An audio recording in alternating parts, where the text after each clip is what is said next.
السلام علیکم سر۔ وعلیکم السلام ورحمۃ اللہ۔ سر ایز آئی سیڈ میرے لیے تو بہت بڑا دن ہے۔ آج آپ کے ساتھ ملاقات ہوئی، آپ کے ساتھ گفتگو کرنے کا موقع ملا، بہت شکریہ، آپ نے بہت ٹف شیڈول میں سے وقت نکالا ہے۔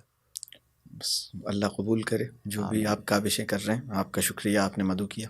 آمین۔ نہیں، ہمارے لیے خوش نصیبی کی بات ہے سر۔ شعور کا ایک پروجیکٹ ہے سیو دا فیملی کے نام سے، جس میں ہم خاندان بچاؤ مہم کے نام سے ایک کیمپین رن کر رہے ہیں، کوشش کر رہے ہیں کہ اس کو بڑھایا جائے۔ کسی نے مصرع کہا امت مسلمہ کے بارے میں، اور بڑا صحیح کہا کہ خاص ہے ترکیب میں قوم رسول ہاشمی۔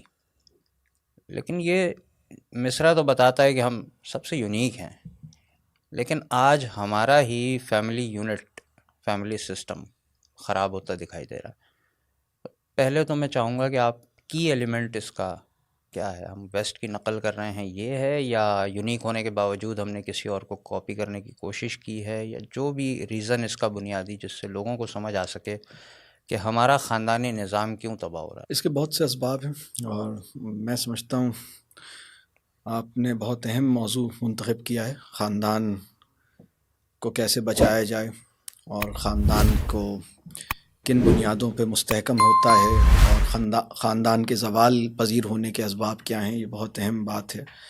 اس کے بہت سے پہلو ہیں، اور شاید ایک نشست میں سارے پہلوؤں کا احاطہ نہ ہو سکے، لیکن جو بالکل۔ ایک دو باتیں ذہن میں آ رہی ہیں وہ میں عرض کر دیتا ہوں۔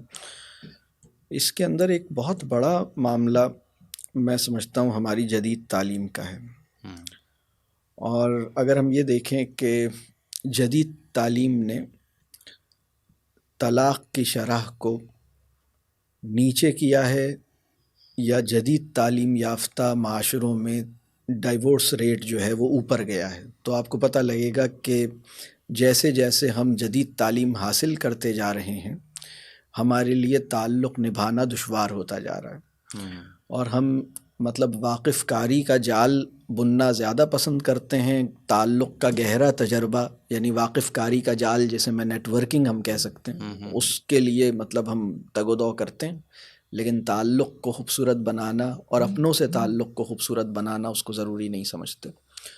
تو جدید تعلیم نے ہمیں، ہمارے نفس کے اندر ایک داعیہ ہے مال کی محبت کا، جدید تعلیم نے اس کو ایک مقدس پروجیکٹ اور مشن کی طرح ہمیں انٹروڈیوس کیا، اور ہم اس کام میں لگے۔ لہٰذا اب کیریئر جو ہے وہ فیملی سے زیادہ اہم ہے۔ وہ ٹائم ایک آدمی، اس نے تعلیم حاصل کی ہے، اس کو پتہ ہے کہ میرے 2 گھنٹے کی ایک قیمت ہے جو مارکیٹ نے طے کی ہے، یہ 2 گھنٹے میں بچوں کے ساتھ کرکٹ کھیلوں یہ مجھے گوارا نہیں ہے، میرے آدھے گھنٹے کی ایک قیمت ہے جو مارکیٹ نے طے کی ہے، کہ ہم میں سب سے بہتر آدمی وہ ہے جو قرآن سیکھتا اور سکھاتا ہے۔ بے شک۔ تو لیکن اس کے تو 2 گھنٹے کی ایک قیمت ہے نا، تو وہ قرآن سکھانے کے لیے تو آؤٹ سورس کر سکتا ہے، تو اور آؤٹ سورسنگ کا طریقہ اسے جدید تہذیب نے دیا ہے، تو وہ آؤٹ سورس کرتا ہے اپنی ہر ذمہ داری کو۔ یعنی اگر آج سے 400 سال پہلے کسی آدمی سے کہا جاتا کہ تم اپنی بیوی کو ایسا پھول پیش کرو گے جو تم نے خود اگایا نہیں ہے اپنے باغ میں، تو یہ بات سن کے اسے غصہ آ جاتا،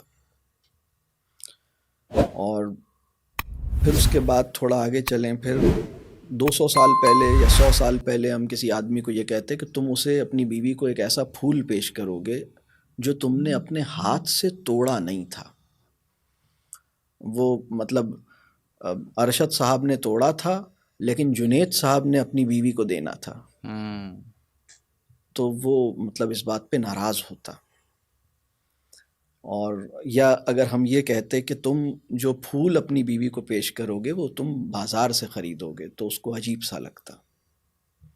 تو ابھی ہم اس جگہ پہنچ گئے کہ پھول، اب وہ اس کے پاس ٹائم ہی نہیں ہے پھول دینے کا، اور پھول چونکہ ایک اس کی کوئی مارکیٹ ویلیو نہیں ہوتی نا پھول کی، تو پھول لینے والے کو پھول لینے کی وہ خوشی اس درجے پہ نصیب نہیں ہو رہی، پھول دینے والے کو پھول دینے کا وقت نہیں ہے، اب وہ اس نے ایک سینٹیمنٹس کی کوئی سروس یا کوئی ایسی فرض کریں کہ میں کوئی سروس ایجاد کر لوں کہ آئیے ہم آپ کی بیوی کو پھول دے دیا کریں گے، آپ بس ہمیں بتا دیجئے گا، ہم خود ہی بازار سے لیں گے، خریدیں گے اور آپ کی بیوی کے پاس جا کے پہنچا دیں گے، آپ کو ایس ایم ایس آ جائے گا کہ آپ کی بیوی کو پھول ڈیلیور ہو گیا ہے. ایسا ہی ہے. تو آپ اس بات پہ خوش ہو جائیں گے. مطلب یہ جو معاشرے کی سطح ہے نا کہ آؤٹ سورس، اظہار محبت بھی آؤٹ سورس ہو گیا، اللہ قرآن کی تعلیم بھی آؤٹ سورس ہو گئی، بچوں کی تربیت بھی آؤٹ سورس ہو گئی. رب کریم نے یہ ذمہ داری والدین پہ ڈالی تھی، والدین نے آؤٹ سورس کر دی، ماس اسکیل آؤٹ سورس ہو گیا.